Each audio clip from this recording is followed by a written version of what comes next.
Bismillahirrahmanirrahim. Assalamualaikum warahmatullahi wabarakatuh. Perkenalkan, nama saya Prestasi Anita Putri, dosen program studi Ilmu Keperawatan Fakultas Ilmu Kesehatan Universitas Dr. Subandi Jember. Saya mengajar sesuai dengan bidang keilmuan saya, yaitu manajemen keperawatan. Adapun salah satu mata kuliah yang saya ampu adalah mata kuliah kepemimpinan dan manajemen keperawatan yang akan saya paparkan dalam kesempatan kali ini. Mata kuliah kepemimpinan dan manajemen keperawatan merupakan mata kuliah inti di mana mata kuliah ini memiliki 4 SKS, yaitu 3 SKS teori dan 1 SKS praktikum yang dapat diambil pada semester genap, yaitu di semester 4. Adapun fokus mata kuliah ini membahas tentang kepemimpinan dan manajemen keperawatan, terutama dalam pengelolaan di bangsal maupun di rumah sakit. Adapun capaian pembelajaran mata kuliah ini yaitu membedakan teori kepemimpinan dalam manajemen asuhan keperawatan, menyusun perencanaan manajemen keperawatan suatu unit ruang rawat sesuai dengan tahapan penyusunan perencanaan dan standar akreditasi pelayanan, menetapkan kegiatan fungsi pengorganisasian yang sesuai dengan prinsip pengorganisasian, merencanakan ketenagaan keperawatan sederhana yang sesuai dengan kebutuhan ruang rawat, mensimulasikan kegiatan manajer ruang rawat pada fungsi pengarahan, merencanakan penyelesaian konflik dalam pelaksanaan asuhan pelayanan keperawatan ruang rawat, memainkan peran dalam proses konferensi dan timbang terima sesuai dengan konsep manajemen, menyusun upaya pengendalian mutu asuhan dan pelayanan keperawatan, dan selanjutnya adalah materi dari perkuliahan ini yaitu konsep dasar kepemimpinan, konsep dasar perencanaan, proses penyusunan rencana penyelesaian masalah manajemen, perencanaan dalam manajemen asuhan keperawatan di ruang rawat dan puskesmas yang sesuai dengan standar akreditasi nasional serta internasional, konsep dasar pengorganisasian, budaya dan iklim organisasi, implementasi pengorganisasian keperawatan di ruang rawat dan puskesmas, kewenangan klinik perawat, konsep dasar dan perhitungan ketenagaan, alokasi, penjadwalan dan peningkatan kualitas ketenagaan, konsep dasar pengarahan, supervisi, konsep dasar pengendalian dan indikator mutu asuhan keperawatan yang akan saya bawakan dalam video pembelajaran, proses menjaga mutu asuhan keperawatan di ruang rawat inap, serta manajemen konflik. Sebagai upaya dalam mendukung capaian pembelajaran tersebut, saya menggunakan beberapa buku referensi, diantaranya buku ajar kepemimpinan karangan Marquis and Halston, buku ajar Organizational Behavior karangan Robbins and Timothy, buku standar nasional akreditasi rumah sakit, serta artikel-artikel ilmiah yang mendukung daripada materi pembelajaran. Adapun metode pembelajaran dari mata kuliah kepemimpinan dan manajemen keperawatan menggunakan metode DIA yang artinya Delivery, Interaction, and Assessment melalui case study, small group discussion, dan role play. Penyampaian materi pembelajaran teori saya lakukan dengan tatap muka secara langsung di mana materi saya sampaikan melalui penyampaian bahan tayang PowerPoint dengan penjelasan secara langsung menggunakan metode ceramah dan metode diskusi. Sebagai upaya meningkatkan interaksi dan keaktifan dari mahasiswa, saya memberikan pertanyaan-pertanyaan kepada mahasiswa terkait materi yang telah saya sampaikan. Saya juga membuka forum diskusi tanya jawab di akhir pembelajaran sehingga mahasiswa dapat menyampaikan pendapat ataupun bertanya secara langsung jika ada yang kurang dipahami. Asesmen penilaian dari mata kuliah kepemimpinan dan manajemen keperawatan terdiri dari 4 poin penilaian, yaitu 20% untuk penilaian tugas, 15% untuk penilaian UTS, 15% untuk penilaian UAS, serta 50% untuk penilaian praktikum. Berikut saya sampaikan contoh salah satu video pembelajaran mata kuliah kepemimpinan dan manajemen keperawatan dengan topik konsep dasar pengendalian dan indikator mutu asuhan keperawatan. Mari kita saksikan bersama. Assalamualaikum warahmatullahi wabarakatuh. Wah, ceria banget ya kayaknya hari ini ya. Udah sarapan belum? Oh, sudah. Oke, kembali lagi kita ke mata kuliah konsep kepemimpinan dan manajemen keperawatan dengan topik konsep dasar pengendalian mutu dan indikator mutu asuhan keperawatan. Kalau kita ngomong pengendalian, yang ada di benak kalian apa ya kira-kira? Apa, Mas? Pengendalian ini merupakan proses pemantauan agar memastikan rencana berjalan dengan tujuan. Oke. Melalui apa? Melalui pemantauan, evaluasi, dan juga perbaikan. Wah, sip ya. Hebat ya. Ini kayaknya kuliahnya udah harus diakhiri aja kayaknya ya. Kita kasih plus dulu untuk teman kita. Jadi di mata kuliah topik kita pada pagi hari ini ya, kita akan berbicara terkait ini dan apa sih tujuannya. Kalian kan pasti kuliah ngapain sih hari ini Bu, belajar apa Bu gitu ya. Yang pertama adalah kita mahasiswa mampu mengupayakan pengendalian mutu asuhan dan pelayanan keperawatan. Itu penting ya. Yang kita pelajari kali ini ada pengertian, pentingnya pengendalian, macam-macam pengendalian, proses pengendalian sampai pada indikator mutu pelayanan keperawatan terutama yang ada di rumah sakit. Nah, tadi sudah disebutkan sama teman kalian. Pengendalian, kayak dikendalikan gitu ya. Wah, ini kayak hewan itu, bukan ya? Bukan ya Mas ya? Bukan ya. Jadi pengendalian itu adalah sebuah proses yang digunakan untuk mempengaruhi dari para anggota organisasi. Kalau kita bicara terkait manajemen keperawatan, kita nggak lepas dari sebuah organisasi. Organisasi itu isinya berapa orang sih?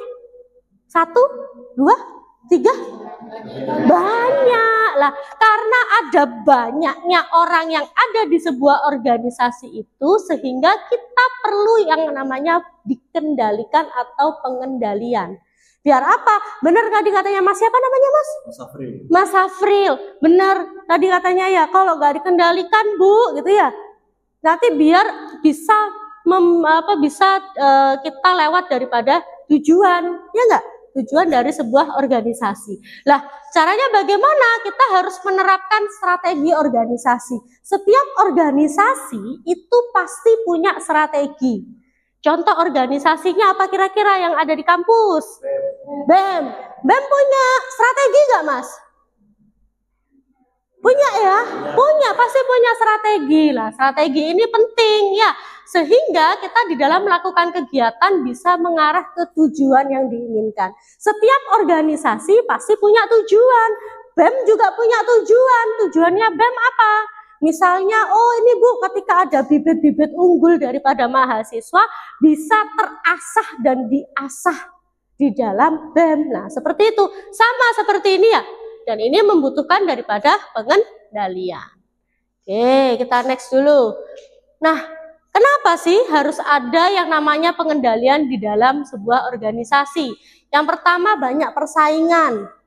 BEM itu apakah hanya ada di BEM UDS? Tidak, ada BEM di tempat lain. Nah, ketika seperti itu, atau misalnya organisasi ini kelas sudah semester 4 ya, pasti ada kelas A, kelas B, kelas C, kelas D, kan gitu ya. Kalian kelas A. Kelas A ada organisasi kelas B. Kira-kira di situ ada persaingan nggak? Ada pasti. Persaingannya apa? Ini Bu, IPK Bu.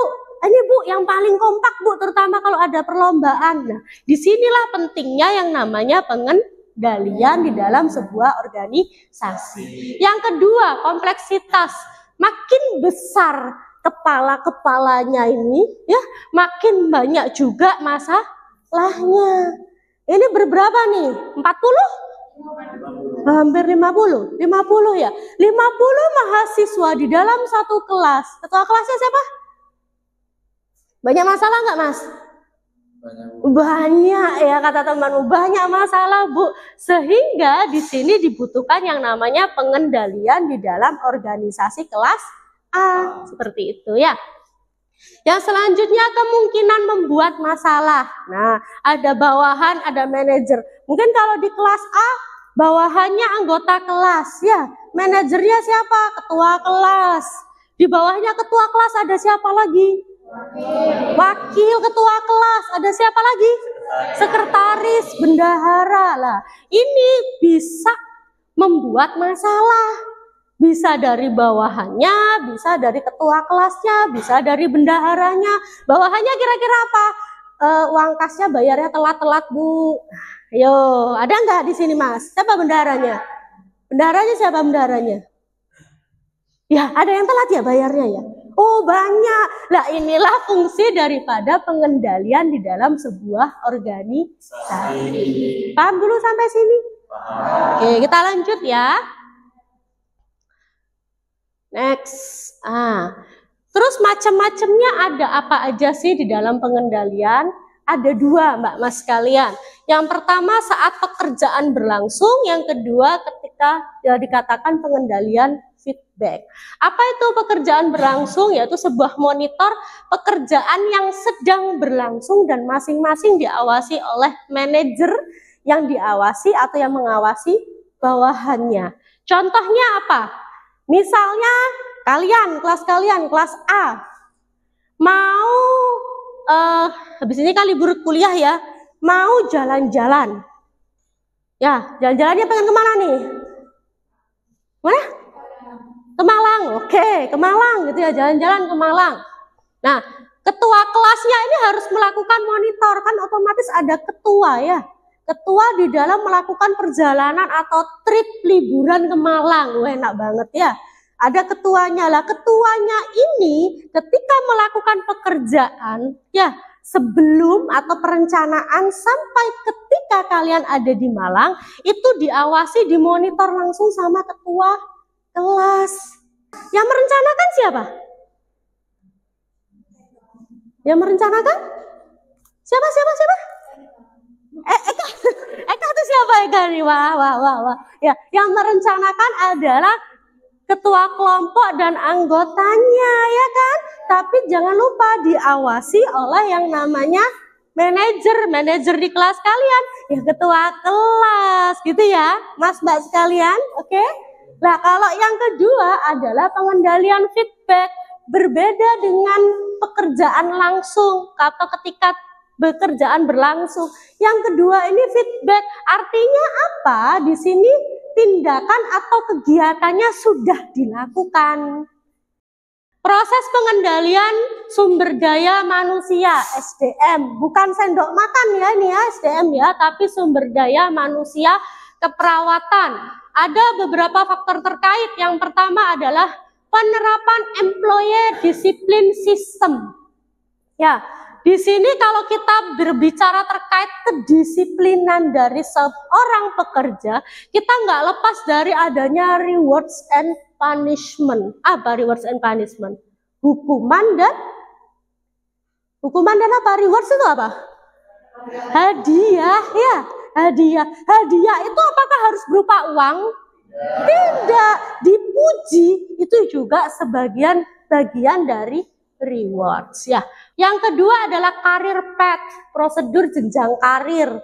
Ya, kalau di keperawatan itu ada namanya perawat pelaksana, ada katim gitu ya, ada kepala ruangan. Nah, kalau misalnya dia kinerjanya bagus, bisa menjadi katim kalau perawat pelaksana. Nanti kalau lebih bagus lagi di dalam penilaian yang dilakukan pengendalian, dia bisa jadi kepala ruangan seperti itu. Yang ketiga, pemahaman manajer, bagaimana caranya memotivasi adanya kepuasan serta gaya kepemimpinan. Selanjutnya adalah kepuasan. Kalian puas nggak ketua kelasnya Putra? Oh, tidak Putra. Harus diganti deh kayaknya ya.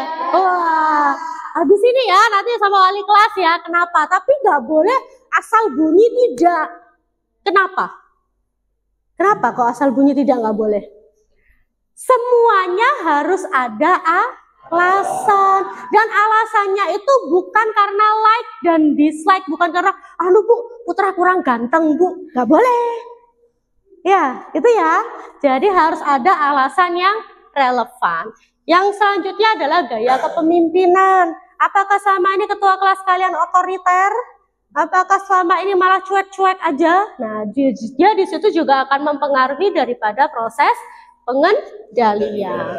Dan semuanya itu diterapkan berkaitan dengan komunikasi. Gitu ya. Oke. Selanjutnya,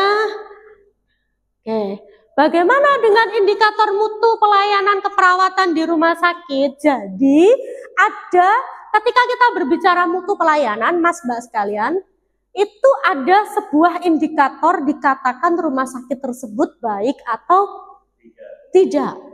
Ya, kalian pasti pernah pergi ke rumah sakit ya? Jadi pasien atau jadi yang antar pasien? Jadi pasien pernah, jadi yang antar pasien pernah gitu ya. Pasti di situ, kayaknya Bu kalau rumah sakit ini pelayanannya bagus, gitu ya. Perawatnya kayaknya bagus, gitu iya enggak? Aduh Bu, kalau di rumah sakit X ini Bu, perawatnya cerewet, jutek, gitu ya. Betul ya? Nah itu termasuk daripada indikator mutu pelayanan keperawatan.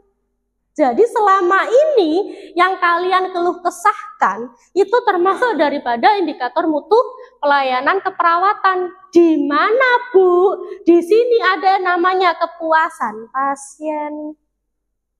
Paham sampai sini? Selain kepuasan pasien apa? Ada pasien safety. Kalian kalau di rumah sakit ada bednya, ingat ya? Ada handrailnya. Itu jangan lupa dipasang handrailnya.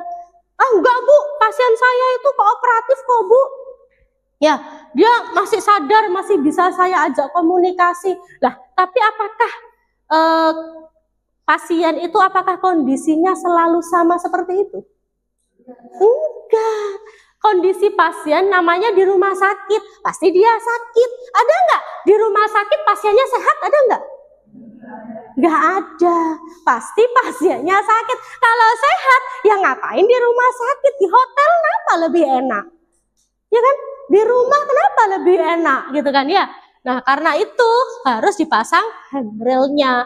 Yang ketiga, kesalahan pemberian obat. Kalau pasien ada kesalahan pemberian obat, penyakitnya pasien nggak jadi sembuh. Akan semakin lama pasien itu di rumah sakit. Ya. Yang selanjutnya adalah kenyamanan, nyeri. Siapa di sini yang pernah ke rumah sakit atau ke pelayanan kesehatan pusing misalnya, atau nyeri, atau sakit apapun itu yang nyeri? Ada nggak?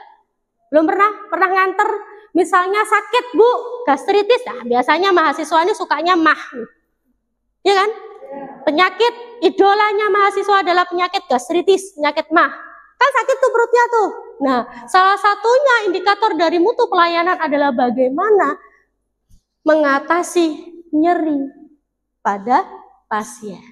Yang selanjutnya adalah pengetahuan. Contoh, ada pasien pertama kali dia didiagnosa HIV. Tahu HIV ya? Apa yang ada di benak dari pasien? Waduh, aku kena HIV, berarti habis ini aku dikucilkan. Ya, terus habis itu tetanggaku kalau kedengeran, aduh, dirasani, gitu ya? Betul ya? Nah, itu pengetahuan. Jadi jangan sampai pasien dengan HIV, ya, yang dijauhi itu penyakitnya, bukan orangnya. Lah, hal-hal seperti itu penting untuk diketahui oleh pasien. Yang selanjutnya adalah kecemasan. Contohnya kecemasan bagaimana? Ada yang pernah operasi di sini? Ada ya? Ada enggak? Ada Mbak? Pernah Mbak? Ada? Belum pernah? Coba bayangkan kalian, ada yang pernah nganter keluarganya operasi? Pernah ya? Gimana kira-kira perasaan dari keluargamu? Was-was. Aduh, nanti kalau aku ditidurkan, bangun lagi enggak ya kira-kira? Gitu ya? Bu Prestasi juga pernah soalnya. Beberapa kali Bu Prestasi masuk OK, walaupun Bu Prestasi itu udah 4 kali masuk OK ya. Itu tapi setiap kali masuk OK pasti cemas. Duh, nanti kira-kira kalau habis masuk OK, pulang keluar dari OK, kira-kira bangun lagi enggak ya? Kira-kira sakitnya sembuh enggak ya? Kan gitu. Itu namanya kecemasan. Yang selanjutnya adalah infeksi nosokomial. Pasiennya masuk diabetes, pulang nambah lagi penyakitnya. Ya diabetes, ya batuk pilek, ya demam. Itu namanya infeksi nosokomial. Jadi batuk pileknya bukan karena penyakit yang dibawa dari luaran, tapi dapatnya bonus dari rumah sakit. Boleh dapat bonus penyakit? Nggak boleh. Ya, jadi itu nggak boleh dilakukan. Yang selanjutnya adalah ALOS, average length of stay. Artinya apa ALOS? ALOS itu rata-rata ya pasien itu berada di rumah sakit itu berapa lama? Ya, 4 hari, 3 hari, 1 minggu, 1 bulan, setahun. Ada nggak yang setahun di rumah sakit? Ada nggak? Ya nggak ada lah. Itu kan rumah sakit, bukan rumahmu. Ya, jadi nggak boleh. Jadi ada namanya perhitungan daripada ALOS. Selanjutnya adalah BOR. BOR itu bed occupancy rate. Artinya apa? Bed occupancy rate itu berapa jumlah pasien dibandingkan dari tempat tidurnya pasien. Contoh misalnya, di ruangan ini berapa jumlah mahasiswanya? 50 ya? Anggap 50. Ternyata ada kursi 1 nih yang nggak kepake. Ada kursi 1 yang nggak diisi oleh mahasiswa. Berarti ada 51 kursi, tapi yang terisi hanya 50 kursi. Itu sama kayak perhitungan BOR. Misalnya di sebuah ruangan ada 10 tempat tidur, ternyata yang diisi pasien hanya 8. Jadi 8/10. Jadi 80%. Seperti itu ya nanti perhitungan BOR-nya.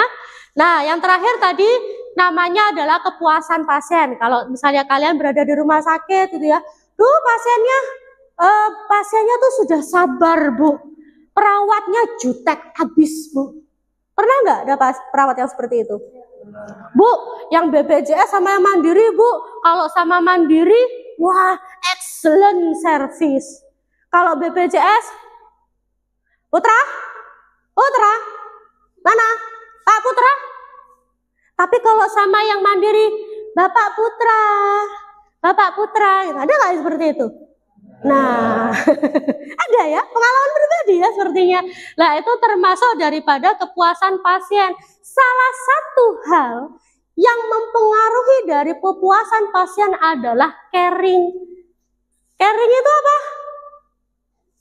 Kepedulian. Peduli nggak perawat itu terhadap pasiennya? Mau pasiennya jelek, mau pasiennya ganteng, mau pasiennya miskin, mau pasiennya kaya, ya, mau pasiennya apalagi biasanya dibedakan.